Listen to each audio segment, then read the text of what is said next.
let's move over to the American League and talk about who's going to start the All-Star game on that front. Because I think this conversation is really interesting. You got Tanner Houck, you got Tarik Skubal, you got Cole Reagans. A lot of lefties there too with Skubal and Reagans, but who jumps out from those three? Because I think Houck has had the best season, but I mean, you look at a guy like Skubal, he maybe is getting to the point where they want to push him to the forefront because he is a star on a team that desperately needs one. I don't know who to pick from that group because I think there's a cluster there, right? And I keep thinking back to just some of the conversations we've had in the past week about who's going to get into Dave Roberts' ear first. Is Mookie going to say, "Hey, pump up Shohei as the NL MVP," or vice versa? Is Shohei going to get in Roberts' ear and say, "Hey, I'd really love to have Shota starting the game alongside me," right? So you got Bruce Bochy there, who's going to manage the American League team in his home ballpark, which, come to think of, is probably a rarity for that the hometown manager Yeah. to be managing it in the All-Star game. And there are not a ton of options in the American League West. As you said, most of the best options are in the East, in the Central. But I'm going to throw a wrench into the works before even answering your question. Could John Gray have a chance to possibly be that starter, a guy who was pivotal in the 2023 World Series? He's a hometown guy. Doesn't have the win-loss record there, but it's got the 2.21 ERA and has been really solid for a Ranger staff who has had so many injuries right now. Not as flashy as some of those other guys, but I got to throw him into the mix too. Patrick, I hate to let you know this if you're not aware, but it literally just came out. John Gray on the IL with a groin strain. So the Rangers continue to be snake bitten by injuries. I think prior to this IL stint, I definitely would see the merit in it. And you're right. We have seen in the past when the manager gets to make that nod, they might give their guy the start. With John Gray, we'll see if this is a short stint. From what I read, it seems like they don't believe it's going to be much more than the 15 days on the IL. So he certainly could come back, still have plenty of time to make some more starts. But it's also anybody going on the IL. You never really know, right? So could that injury last a little bit longer? I definitely think he's a candidate. But because of that injury, and if these other guys stay on the mound and keep on dealing, I'd imagine that it'll be one of these other guys that gets that nod. I think Tarik Skubal is probably the one that's the favorite right now. I think in that group, 6-1 for the Detroit Tigers after everything he did last year. I want to say fourth in the American League Cy Young Award voting. So he kind of has that best pedigree where if you need a tiebreaker, you go that way. I can remember that in the press conference in 2021, where Coors Field was the host for the All-Star game, and Dave Roberts saying like, yeah, there's a reason I'm going with Max Scherzer here.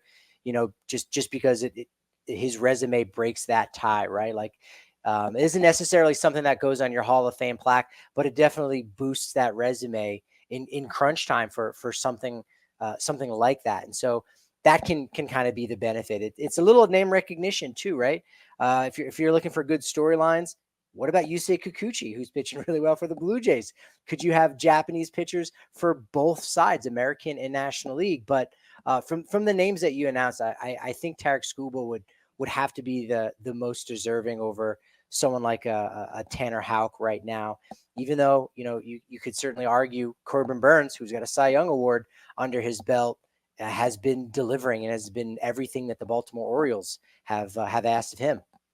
I think that Burns is really an interesting case when it comes to the Cy Young, and we'll see if he can get into the forefront for the All-Star. He's a guy that I look at as kind of like a sleeping giant in that AL Cy Young race right now, where he hasn't been talked about much. He's sitting with a 2.56 ERA, and we know how good he can be, and particularly for a team that's going to be right in the thick of the race the whole way through. We got a comment here on a guy that I was going to mention, though. That's Seth Lugo. Ooh. Seth Lugo. I mean, I'll tell you what, if he starts an All-Star game, it'll blow my mind because I thought he could be a starter. Did I think he could pitch to a 1.79 ERA through 10 starts of a season? I don't know if I ever would have dreamed that. He's 7-1 too. So if you want to talk about records, you look at some of the expected stuff, expected ERA of 3.57, expected fielding independent pitching of 3.56. That could foreshadow a little bit of regression. But the guy just knows how to pitch. He's got all these different variations he can go to. It's one of those guys where his toolkit, it's probably a lot bigger than what even Baseball Savant would tell you If it says he has a 6-pitch mix, it might be even more than that with the way he can change speeds, adjust his movement. But man, he spins the hell out of some breaking balls, and he's having a lot of success. So if Seth Lugo is sitting with a sub-2 ERA by the All-Star break, he could be one of the more surprising All-Star game starters I think we've seen. I would love to see that. That would be great for him, because it's very much deserving. I would have to think he would be the oldest first-time All-Star to start a game as the starting pitcher. That's pretty wild. Also in the chats when we were talking about the National League, Paul Skeens, I think it could even be a long shot for him to just make the All-Star team I think as too of right late, now. yeah. And that's okay. Luis Hill, who is now in the Rookie of the Year award conversation for the Yankees in the American League. Again, those are guys that could make the All-Star game, an All-Star team, because ultimately, once the rosters are announced, there's about 5 guys on each side that are going to be on the IL, or we'll have something else going on, and so you'll be able to backfill with some players. So yeah, the American League is really wide open, and I would have the most confidence, I think, in Tarik Skubal right now going forward, but it certainly wouldn't surprise me if someone like Corbin Burns, who maybe isn't getting enough recognition in this conversation. Luis Castillo sitting there with a 3.28 ERA, so he certainly could pounce, because we're almost. Well, I guess we're a little bit past that the halfway point of the halfway point, right? Of the All-Star game, because we're past the quarter pole. So American League is going to be really interesting. I don't know if anyone in the AL West could do it. I mean, nobody's flashy. Yeah. Tyler Anderson's doing a great job. You got to tip your cap to him.